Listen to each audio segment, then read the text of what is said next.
For the Assembly in the 101st Assembly District. She is challenging Brian Miller, who both Republicans will face off in a primary coming up on September 13th. I do have to say, in full disclosure, that I've been hired by Brian Miller to do commercial advertising, but we always offer up interviews to both sides and to everybody because it's a different platform, certainly here. Maria Kelso on the air right now. Maria, you were able to hear, I'm assuming, a little of the back and forth there with Mario over the Nano project. What are your thoughts on all this? The Nano project is a great project that will help the area. I know that they spent about $685 million on that project, and then I see that the state comptroller had questioned the Nano funding. Yeah. If it would be able to support. So I'm bringing myself up to speed on this. What do you think there's? I mean, you've been in the Albany arena, so you know the back and forth and political, and it does seem there's a battle between DiNapoli and the governor, and seems like we're kind of caught in the middle of it here. Yes, and that's exactly the way it is, and it's too bad. Being in Albany for the past 2 years, I see a lot of this back and forth, and unfortunately. Because we, the little people, don't get a lot of say because it's the powers that be that'll make that decision. Right. Maria, you talk about being in Albany. Can you tell us what you do currently or what you have done? Sure. For the past 2 years, I've been the legislative aide for the 101st Assembly District. I had the honor and privilege of being able to work there and get a better understanding of how our government works. Being the legislative aide in Albany primarily, I was able to do everything that an assembly person would do except vote on the floor. Right. I was able to meet with many, many different people and also listen to their concerns and address their concerns. And on the other hand, work with constituents. Everybody has a problem that needs a solution. The solution is there's too much red tape. So me as a legislative aide, I would literally take that problem and resolve it into an answer. But things shouldn't be that complicated for the constituents or the voters. Can I ask, does that mean, do you work for current Assemblywoman Claudia Tenney? No, I no longer work there. Once you file your petitions, you cannot be an employee of the New York State Assembly or the Senate. But you worked under her previously? I did. Yes, I did. So can I ask, when we're talking about Nano, I don't want to misquote Assemblywoman Tenney, but I think it's fair to say, to paraphrase, she has also questioned whether or not the state investment for programs like Utica Nano was a worthwhile investment, if it's something the state should be doing. And voted against. And has voted against it, yeah. So, funding for those projects. Where do you fit in there? What is your position on that? Well, first and foremost, I won't answer for the Assemblywoman. She has her own thoughts and feelings. Mm-hmm. And, and once again, I'm going to say that we need industry. We need job growth. And if this is part of it, then we need to do it the right way and let the people be involved, because after all, it will be the people's job. Can I ask you, would you have voted for that project? And I know there were certain elements in there that the Assemblywoman said that she, in good faith, couldn't vote for the good because there was stuff in there that she saw was bad. But you were the legislative aide. You know the budget. Would you have voted for it or against it?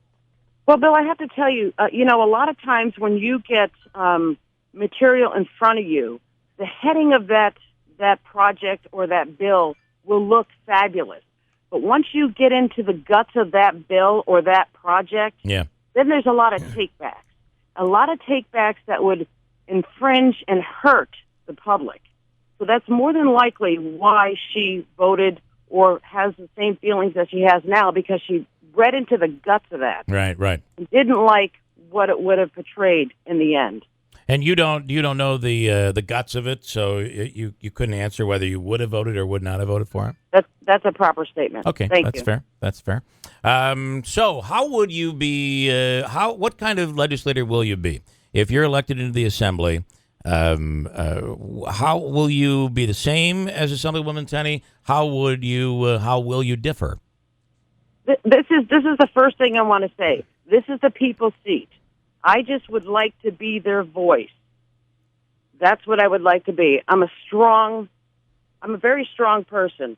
You know, I similar with Claudia Tenney on a lot of those ways.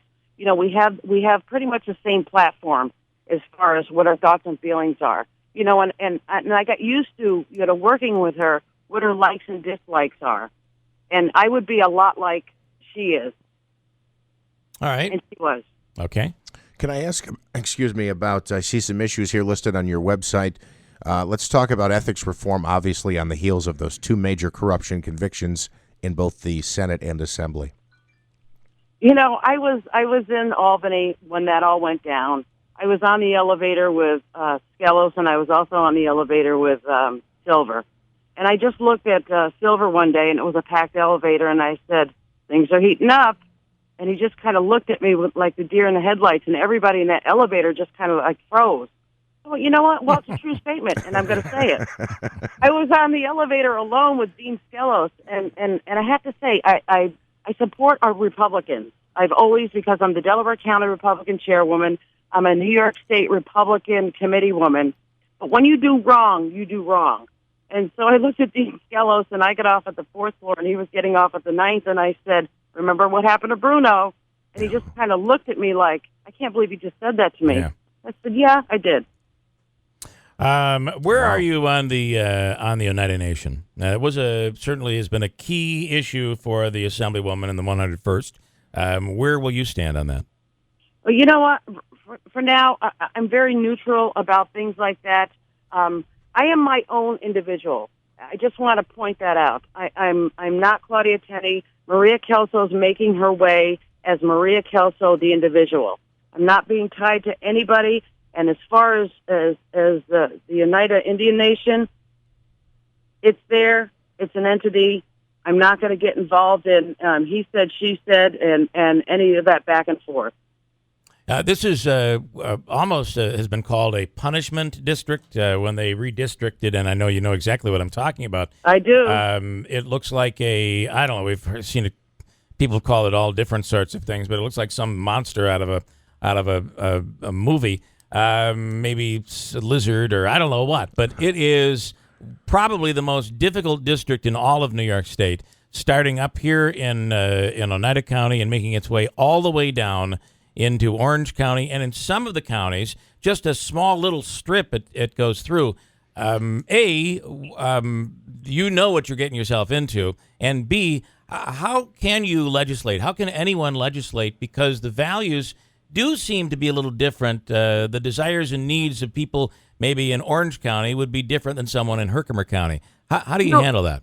You're right. There's a lot of diversity here. I've traveled this district for the past 2 years, as I have been regularly now. You know, when I would go out in the field for the Assemblywoman, I would travel far and wide, and so I'm very familiar with it. And I have to tell you, I just put new tires on my car because as of November 2015 until just a couple of days ago, I put 28,000 miles on my car, and that's traveling this district. That's a lot of miles. Yeah. You know what? Every single day I'm out there, I enjoy what I'm doing. I love engaging with people. I'm energized. I'm excited. I'm having a good time, meeting old friends out there. I'm seeing people that I've met at the Assembly for the last couple of years as a legislative aide. I took the majority of Claudia's meetings. And so as I'm traveling the district, they're saying, oh, my gosh, Maria, it's you. And I said, sure is, and I'm running for the seat. And I'm just, I have nothing negative to say, only positive. I just love engaging with these people. And I'm hearing the same thing over and over again. You are so energized. You're exciting. You're fun to be with. But when it comes down to the issues, that's when you get serious, and then we start discussing that. Jumping back to a couple of issues, I see here you are for full repeal of the New York SAFE Act, and it looks like Common Core as well. Can you talk about those? I had the opportunity of being able to meet with the Commissioner of Education while I was in Albany. I went to one of the meetings in Albany, and I had a nice in-depth conversation with her. The beauty about the new commissioner is that she has an education background, and she said that she traveled the district for probably 6 months, and because of her education background, she said that Common Core was implemented too fast, too soon, and reform is coming, and it needs to be reformed. Yeah. I mean, it's just you cannot test every kid the same way. Nobody learns the same way. And then on top of that, evaluate these teachers based on the test scores. Too fast, too soon. I'm going to talk about the Second Amendment now. You know, I'm a true conservative. I'm a Republican. I have a concealed weapons permit. I'm able to carry in 39 states. I'm a lifetime member of NRA. I'm a member of SCOPE. We just started our own chapter of SCOPE here in Delaware County a couple months ago. And I'm a member of New York State Rifle and Pistol Association.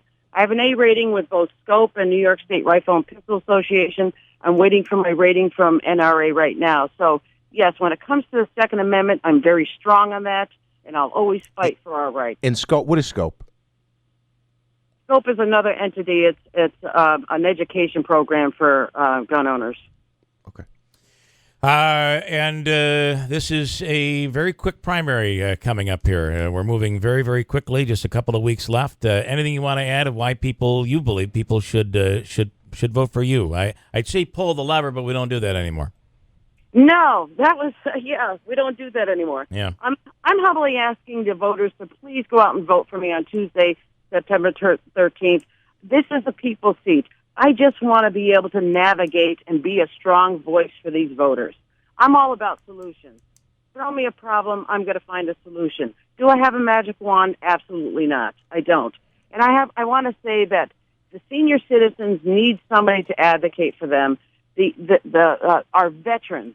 I spent a good half a day in the Veteran Affairs hearings in Albany because I want to know why these veterans are not getting the help that they need. These men and women sacrificed for us. At least we can do is give back to them. That is the very least. You know, I come from a strong family of. I grew up with 4-H. I'm in a farming community. I'm a member of Farm Bureau. We have a small farm, Railroad Valley Farm. My son was brought up in 4-H. As a matter of fact, he's leaving in 2 days for college. He's going to pursue becoming a veterinarian. You know, and that's another thing. College tuition is out of control. Yeah. You know, my son is so serious. He just graduated high school with 23 college credits. So this boy did his work. Wow. My husband and I sent him to Cornell College last year for 6 weeks just so he could get a real taste of it. So he'll start off at SUNY Cobleskill and then end up in Cornell because our kids are the foundation of our future. Maria Kelso, we appreciate your time. We'll talk to you again before the primary. And again, thanks so much for coming on with us this morning. Well, thank you for having me. It was my pleasure.